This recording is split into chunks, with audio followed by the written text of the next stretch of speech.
Oke guys, welcome back to Daily Charting with Toshi, di mana kita akan daily chart your favorite cryptocurrencies. Dan sekarang kita masuk ke DCWT sesi kedua. Di mana di sesi kedua ini fokus kita akan lebih ke pembahasan komen dan juga charting altcoins ya.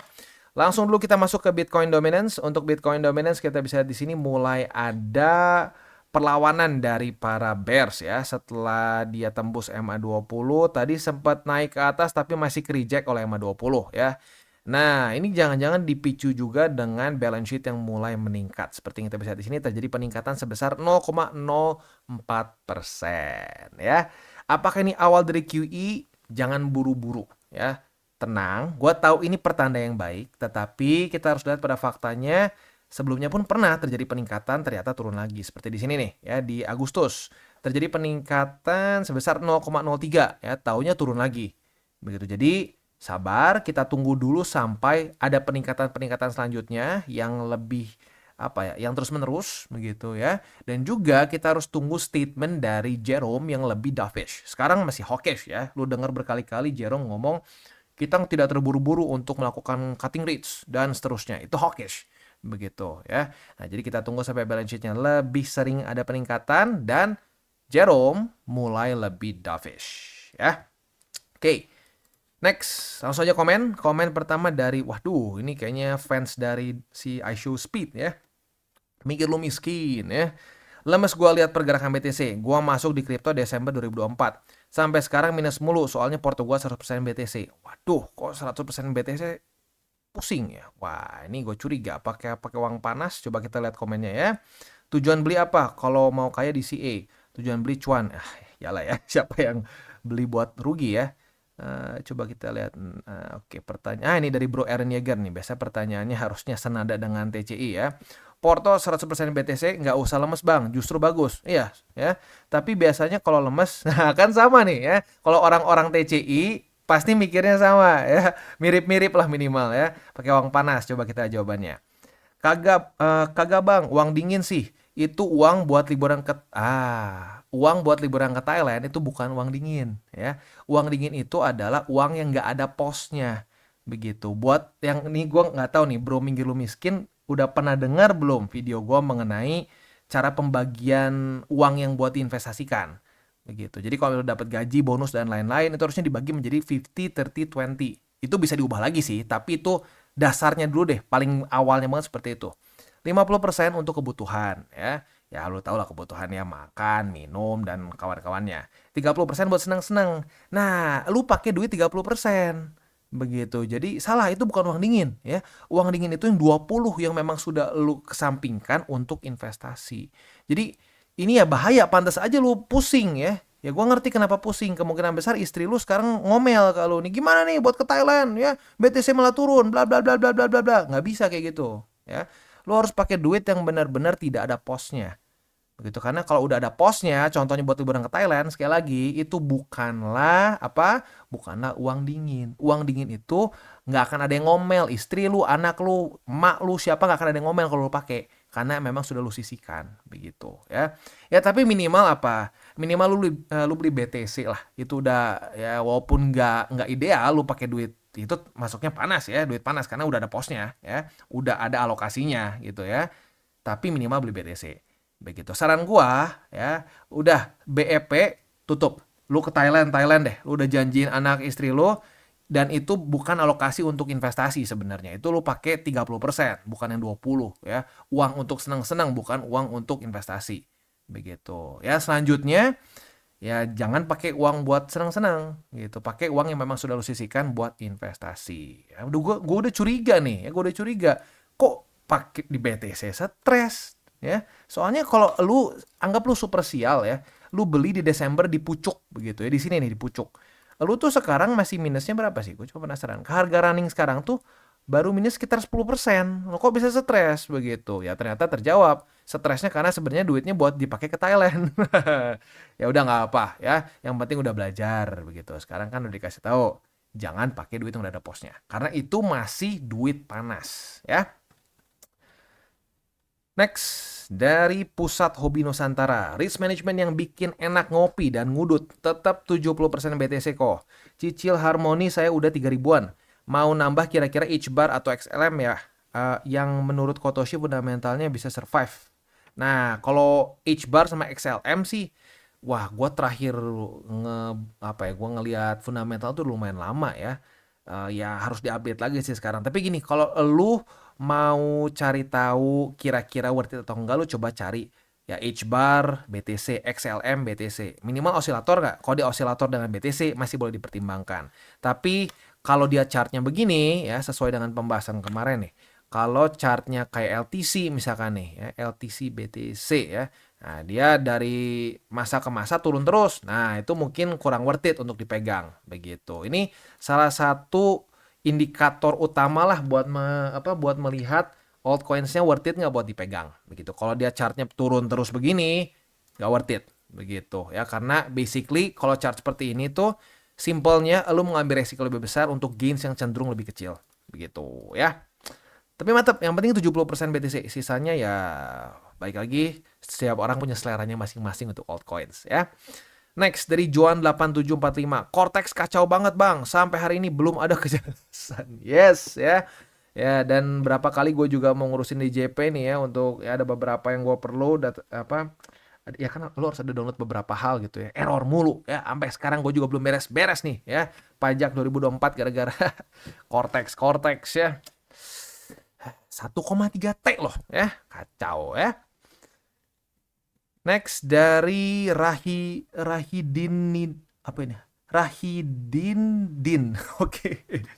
Belum ada yang makmur hidup dari kripto. Oh, belum kenal gue berarti. Gue makmur dari kripto. Hati-hati loh, ini mindset yang salah nih. Coba nih, ada dari Bro Cryptomania. Gue penasaran nih, apa diskusinya nih. Yang ngomong gini biasanya portonya meme sama alt semua nih. Mungkin ya. Puji Tuhan sudah membuktikan profit lebih dari 10x selama 2 cycle terakhir. Oh ya, 2 cycle sih.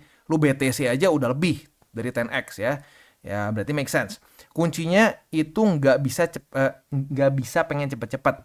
Bang Toshi udah invest kripto dari 2016. Wah, ngedengerin dengan baik nih berarti ya. Dia bilang zaman dia beli itu masih 8 jutaan. Wah, ini benar-benar ya. Bagus nih ya. Masih ingat. Padahal gue jarang nih bahas ya. Mantap. Bener, masih 8 jutaan waktu gue beli 1 BTC. Sekarang udah 1,6 miliar rupiah. Aduh, gue nggak ingat rupiahnya berapa. Tapi kayaknya ya dekat-dekat situ lah ya. Masa itu nggak bisa dibilang makmur? Oh ya, bener bro, makmur. Puji Tuhan ya. Kalau dia beli satu aja udah gede banget. Kalau beli beberapa ya hitung sendirilah berapa miliar yang dia dapetin dari kripto. Ya rahasia berapa pokoknya adalah ya. Tapi ingat, butuh waktu nyari 1 dekade. Jadi sesuai ajaran Bang Toshi aja, harus konsisten. Pikirin dulu resiko baru profit. Buat portofolio yang balance sesuai yang diajarin Bang Toshi, yaitu 70-30 atau 60-40. Lu gagal nggak berarti yang lain gagal juga. Banyak yang berhasil juga kalau mindsetnya bener. Yes ya.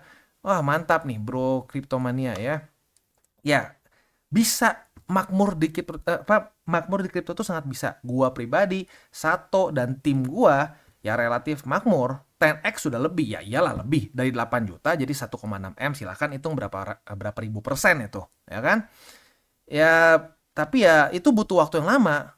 1 dekade kurang lebih ya. 1 dekade, dan itu pun jatuh bangun dan ya harus konsisten begitu. Jadi bisa. Tapi mindsetnya bener nggak? Begitu. Jadi kalau lo bilang belum ada yang makmur hidup di kripto, salam kenal. Sekarang lo udah ada yang lihat yang makmur di kripto. Begitu ya. Masa sih? Ya ini udah ada di sini ya, buktinya gua, Sato dan lain-lain.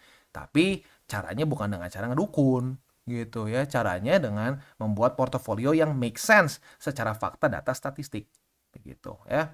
Ini ada lagi di bawahnya nih, si Oasis Lur ya. Yang stok BTC dari 2020 cuma senyum lihat komen ini. Yes, bener ya. Buat orang yang punya mindsetnya panjang ya, nggak cuma sebulan pengen kaya beli McLaren ya, ketawa gitu. Karena serius, banyak yang makmur. Cuman ya mungkin nggak terlalu banyak yang ngomong aja gitu makmur dari kripto. Ya gue pun tutup pakai topeng kan, ya biar nggak ketahuan siapa. Ya soalnya males ya. Buat apa mengadvertise diri lu kaya? Itu buat orang gini deh, orang yang mengadvertise diri dia kaya itu kemungkinan besar butuh sesuatu. Begitu. Ya karena kalau ya gini, kalau misalkan lu bisa kaya tanpa orang lain tahu, itu lebih enak ya. Nggak ada yang jadi kayak vultures ke lu, wah ngebaik-baikin lu cuma buat duit dan lain-lain. Begitu ya. Jadi sekali lagi, hati-hati loh dengan mindset seperti ini. Karena kalau punya mindset seperti ini bukan cuma urusan kripto. Nanti lo bisa dengan gampang ngomong, belum ada tuh yang makmur cuma jadi broker, broker rumah, ya, broker properti. Nggak ada tuh yang kaya. Padahal ada faktanya.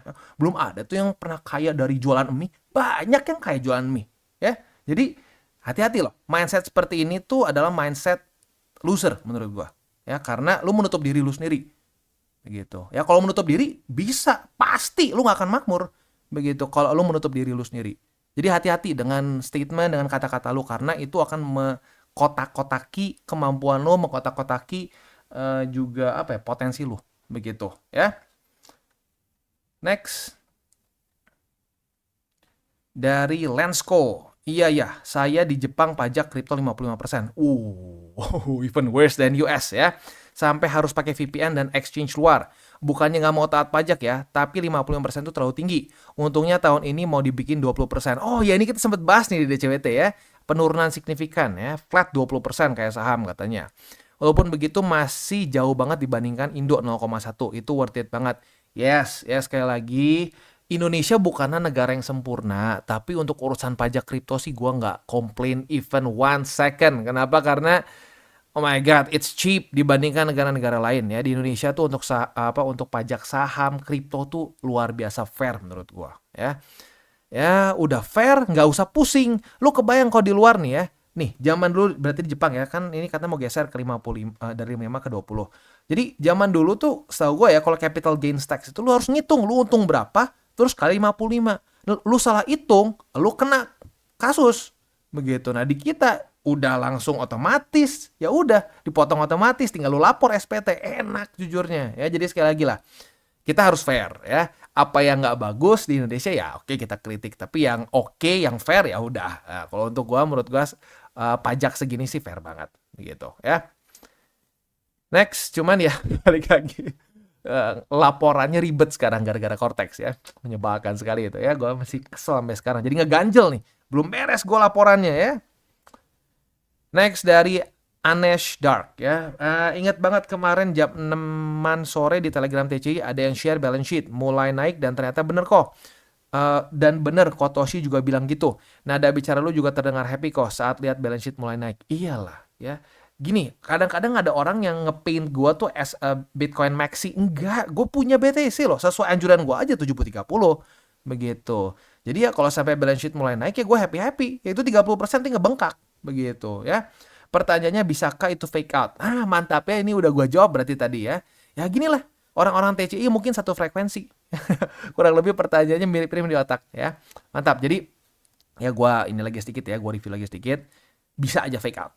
Begitu. Jadi tunggu, bersabar dulu, tunggu sampai peningkatan balance sheet-nya itu lebih terus-terusan. Begitu terus meningkat dan statement dari Jerome mulai dovish. Kalau itu udah terjadi dua-duanya harusnya sih sudah ya potensi masuk ke QE lebih besar begitu ya. Dan ya gue sih happy kalau saya masuk ke QE ya, karena gue juga punya alts gitu ya. Mantap, gue suka banget pertanyaan-pertanyaan seperti ini ya. Artinya apa? Artinya gue ngomong panjang lebar tuh nggak cuma jadi temen buat mengisi kekosongan aja, nggak didengerin, masuk ke kanan keluar ke kiri, berarti benar-benar didengerin ya. Mantap. Next dari Andret 308. Makasih selalu konsisten mengedukasi dan menyajikan data-data yang akurat kok. Mantap ya, data-data yang akurat, bukan bukan sinyal. Karena gini ya, sinyal tuh aduh ya udah banyak lah orang yang hancur gara-gara cuma percaya sinyal-sinyal.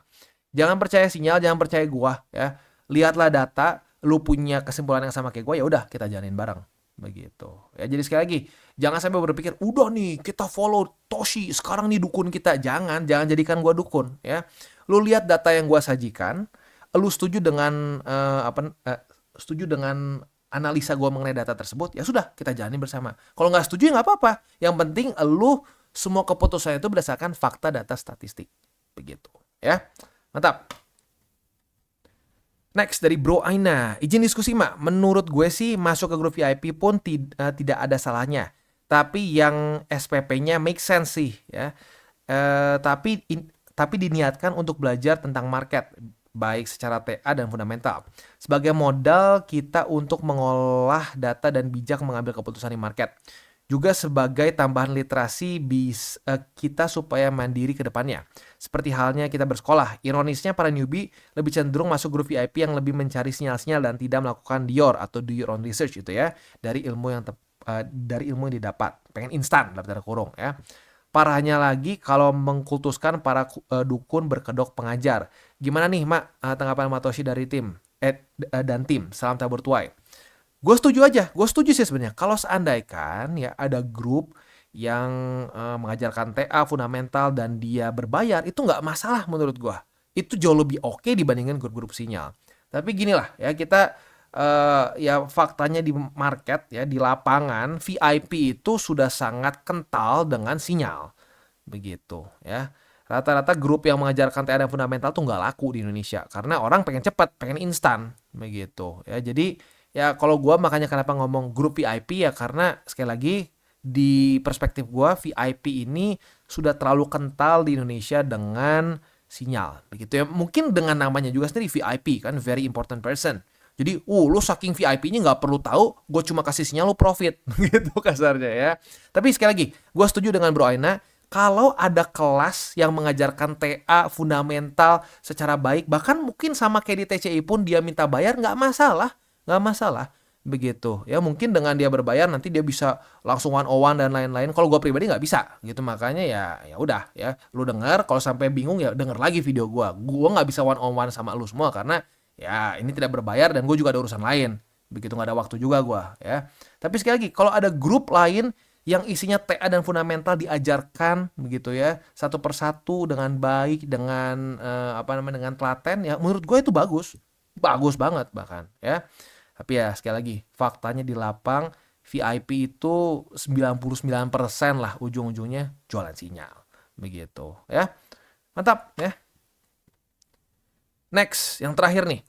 Dari Kanak Sundel. Waduh, apa nih Kanak Sundel? Apakah saudaranya Sundel bolong? Bang, gara-gara lu gua sudah nggak percaya grup-grup dukun VIP manapun. Gua masa bodoh aja sekarang. Kapok di cycle pertama ini rungkat ratusan juta. Waduh, ratusan juta ya. Sekarang gua mulai lagi dari nol. Lagi kerja ngumpulin duit di CE BTC untuk jangka yang sangat-sangat panjang. Masuk VIP dukun sama dengan rungkat. Sungguh pembelajaran yang sangat mahal gue dapat di cycle pertama ini. Makasih Bang. Makasih Bang Toshi untuk edukasinya. Ya, ada lanjutan di bawah nih. Oh ya Bang, satu lagi pertanyaan gue. Kalau kita di CE murni ketika bear market, apakah apa yang harus kita lakukan? Tetap cicil atau tidak peduli? Atau bagaimana? Makasih sebelumnya Bang Toshi. Oke, kita bahas dulu yang pertama ini ya. Jadi gini ya, kalau gue terdengar cerewet, terus mengingatkan untuk urusan dukun begitu karena kenapa supaya bisa sebanyak mungkin mengubah gitu bisa dan juga menyadarkan orang-orang yang mungkin masih percaya dengan VIP begitu dan lu bisa lihat sendiri di sini ya buktinya dari untuk ini Bro mungkin ya Bro Kanak Sundal bilang gara-gara gua nih jadi udah nggak percaya sama grup VIP. Nah, that's good.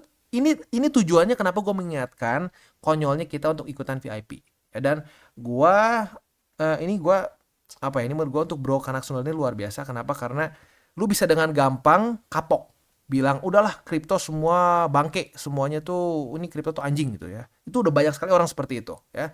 Tapi lu bisa melihat potensi sesungguhnya dengan kripto ya dan lu mau mulai lagi dari nol. Itu gua acungin jempol karena jarang orang yang mau seperti itu. Banyaknya orang kalau udah kena dengan gampang akan ngeblame semuanya on dukun, which is benar dukun salah, tapi jangan lupa juga kita kan ada juga keputusan dari kita.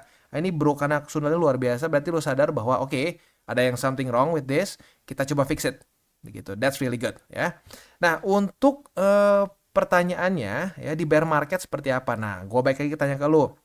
Lu mau DCA-nya itu dengan TA atau dengan ya murni. Kalau murni ya sudah bear market hajar aja terus cicil ya seminggu misalkan 2 minggu sekali beli boleh ya. Tapi kalau lu menggunakan TA ya bear market ya jangan dihajar, jangan dibeli begitu. Jadi ya tergantung lu mau seperti apa dan tergantung juga dengan mungkin kesibukan lu. Kalau mungkin sibuk memang aduh banyak pekerjaan Bang, nggak bisa belajar TA dan lain-lain. Ya udah DCA murni aja berpikir berapa tahun ke depan. Ini mungkin duit untuk nikah lah, atau duit untuk pensiun lah, dan lain-lain. Boleh dipertimbangkan seperti itu. Tapi kalau mau belajar pakai TA, ya di bear market jangan dibeli. Begitu ya, waktu di bear market ya kita santai aja, tunggu sampai secara statistiknya kita dapat tempat yang bagus lagi untuk melakukan DCA secara TA begitu ya. Bagus ya, mantap. Overall komen-komennya makin bagus nih ya, secara kualitasnya makin bagus ya. Semoga ya ini semua bisa actually profitable di cycle ini ya. Oke, sebelum kita lanjut ya, ini mungkin ada sedikit pesan-pesan dari sponsor pada hari ini lah ya. Dan ini juga sebenarnya berurusan sama kondisi Bitcoin dominance yang mulai melemah, dan juga lo bisa lihat sendiri untuk memes ya, untuk memes mulai ada tanda-tanda kehidupan begitu ya. Kayak kemarin di sini PP itu ngepump 6%, Doge ngepump, bukan ngepump, dia kemarin oke lah 2%-an gitu ya. Lalu kalau untuk memes yang lain gitu ya, dalam 24 jam terakhir masih cenderung not that good sih, tapi kalau secara overall sih ya masih lumayan ada yang beberapa oke begitu ya. Nah, jadi ini ada unit ini tuh masih dalam kondisi pre-sale. Dulu kita pernah bahas, cuman udah lumayan lama ya. Ini sekarang current price-nya itu di 0,00221 begitu ya. Jadi buat lo yang tertarik ya silakan, lo bisa beli dengan pakai USDT, BNB atau ETH ya. Nah, tapi sekali lagi untuk gue ingatkan, untuk memes dan pre-sale ini bukan untuk newbies begitu. Ini lebih cocok untuk orang-orang yang sudah punya pengalaman di market, minimal intermediate. Jadi buat lo yang masih newbie nih, buat lo yang masih buta TA, buta fundamental ya, ini lupakan. Ini lupakan ya, ini nggak cocok. Ini cocoknya untuk orang-orang yang mungkin sudah profit bareng dari awal cycle, udah ada profit yang dimasukin ke kantong. Nah, lo bisa pertimbangkan untuk punya alokasi sedikit ke memes dan pre-sale begitu, karena ya at least for me sih it's profitable begitu. Tapi baik lagi, kalau lo konservatif dan lo walaupun udah bareng-bareng profit dari 2022, ya sekali lagi nggak usah begitu ya. Ini lebih cocok untuk orang-orang yang memang lebih agresif secara ininya ya, risk profile lebih agresif, dan ya harus sudah profit juga gitu. Jadi jangan sampai berpikir bahwa memes dan pre-sale ini adalah shortcut. Enggak ya, ini bukan shortcut, ini bukanlah suatu solusi buat lo yang ketinggalan. Enggak ya. Ini justru lebih cocok untuk orang-orang yang sudah profit di market, dan ya cocok juga series profilnya, dan ya kalau lo cocok itu semua bisa pertimbangkan gitu ya. Sekali lagi untuk cara belinya sih sebenarnya simple ya. Ini kayak pre-sale in general aja. Di sini lo bisa beli pakai BNB, ETH maupun USDT. Kalau gue sih saranin pakai USDT. Kenapa? Karena jadi tahulah gampang ingat berapa dolar gitu. Tapi kalau BNB nanti gue belinya waktu itu BNB harga berapa ya? Nah, pusing. Jadi mendingan pakai USDT aja. Dan ini USDT pakai BSC ya. Jadi ya misalkan berapa itu 100 gitu ya. Lo tinggal klik buy now, udah gitu lo tinggal masukin email address lo dan lain-lain, accept, continue, and then lo tinggal pay, as simple as that gitu ya.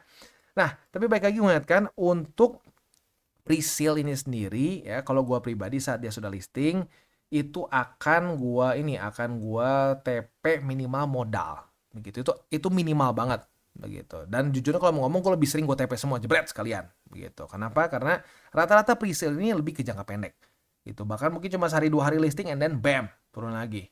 Ya, maka dari itu kalau gua sih seperti itu ya, minimal modal. Jangan sampai kayak dulu tuh pernah ada yang udah untung 600%. Aduh bang, gimana bang, nyangkut? Lo kok bisa nyangkut? Gua nafsu bang, sama gua nggak di TP. Nah, ya makanya gue bilang lebih cocok untuk orang-orang yang sudah intermediate, bisa TA, ngerti fundamental, ya, dan juga cocok series profilnya, begitu ya. Oke, itu kurang lebih untuk pre-sale ya. Selanjutnya sih kita akan langsung aja masuk ke buy limit. Tetapi sebelum kita masuk ke buy limit, seperti biasa gue akan disclaimer dulu bahwa semua konten dari TCI bukan financial advice. Ini semua bentuknya adalah edukasi. Lalu bagaimana cara mendukung TCI? Ada banyak caranya. Lu bisa like our video, bisa share our video, atau juga bisa menggunakan link referral kita di bawah.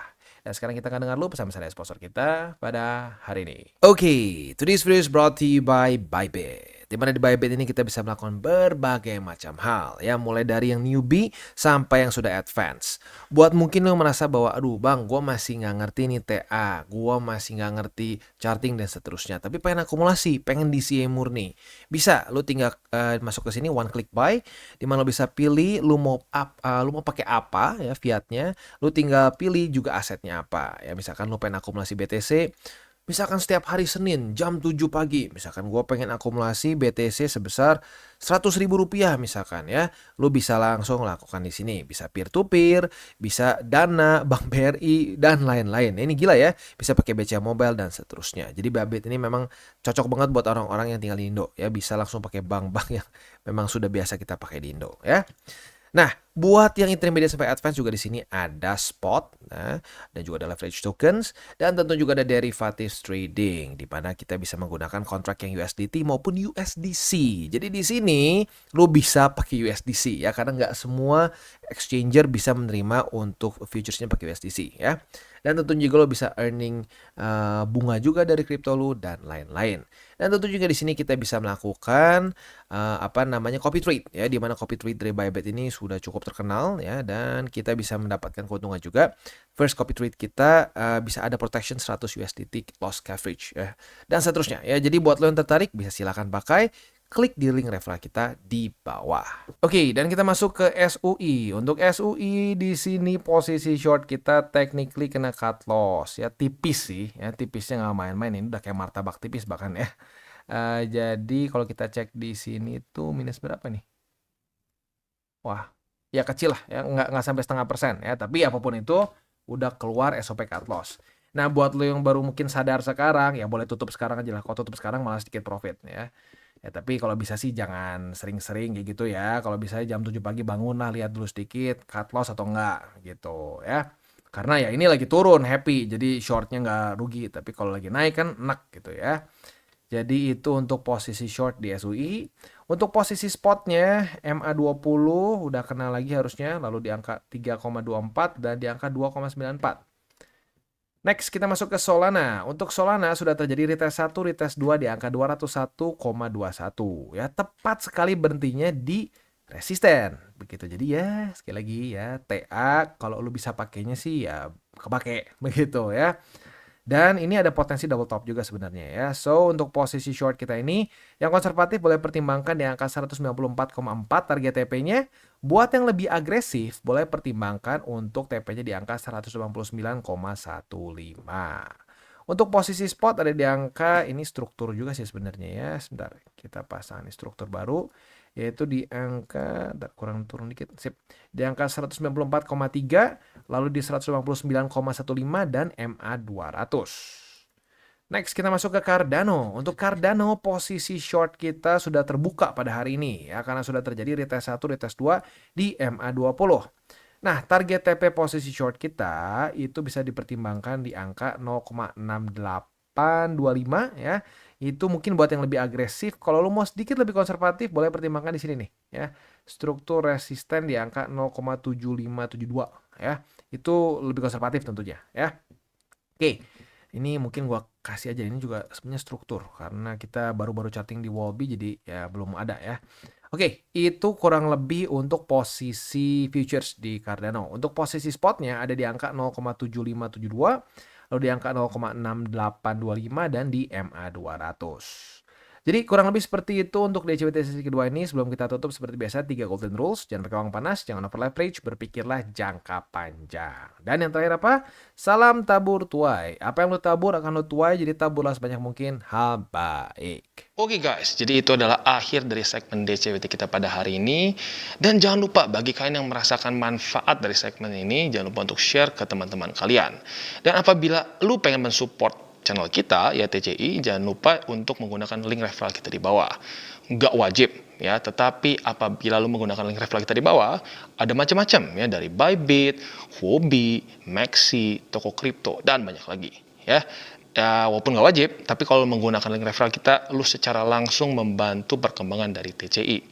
Dan satu lagi, jangan lupa juga untuk join Telegram group kita, di mana kita bisa ngobrol-ngobrol santai mengenai dunia cryptocurrency secara dua arah. So, jangan lupa untuk like, subscribe, click the bell icon, and see you on the next video.